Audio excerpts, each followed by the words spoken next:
အားလုံးပဲမင်္ဂလာပါဒီနေ့ပေါ့နော်ကျွန်တော်တလစာပေါ့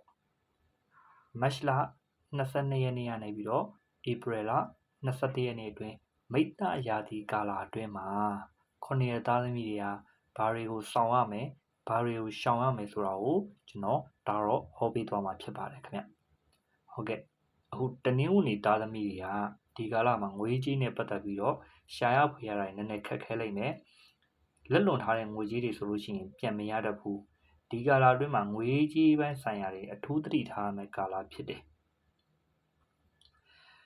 လုပ်ငန်းအသစ်တွေမှာရင်းနှီးမြှုပ်နှံမှုမပြုလုပ်သင့်ဘူးစီးပွားရေးနဲ့ပတ်သက်လို့ရှိရင်လက်ရှိလုပ်နေတဲ့အလုပ်ကပိုပြီးတော့တင့်တော်တဲ့ကာလဖြစ်တယ်ပညာရေးနဲ့ပတ်သက်ပြီးတော့အထူးစူးစမ်းရမယ့်ကာလလည်းဖြစ်တယ်ဆရာသမားအကြီးအကဲတွေရဲ့လမ်းညွှန်ချက်နဲ့ပညာရေးကိုအထူးဂရုစိုက်ကြက်မှတ်ပြီးတော့စူးစမ်းသင့်တယ်ကျန်းမာရေးနဲ့ပတ်သက်ပြီးတော့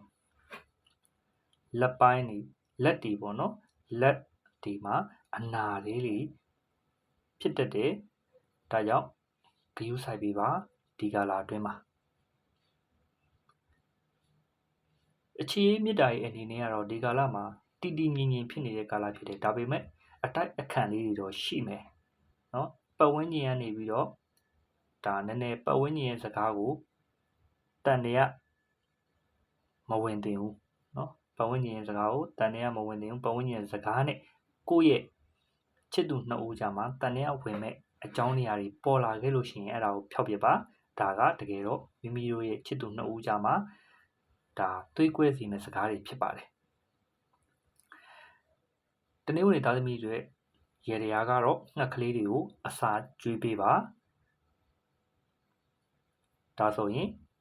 ကံကောင်းခြင်းတွေရောက်လာပါလိမ့်မယ်အထူးသတိထားရှောင်ရမှာတော့အနီရောင်နဲ့အဝါရောင်ဖြစ်ပါတယ်အနီရောင်နဲ့အဝါရောင်ကိုရှောင်ပြီးတော့မှဝတ်ဆင်ပါကိုးကနန်းနဲ့ပတ်သက်ပြီးတော့ပေါ့နော်ကိုးကနန်းခုနှစ်ကနန်းသမားတွေနည်းနည်းလေးပို့ပြီးတော့ဂယုစိုက်ပေးပါ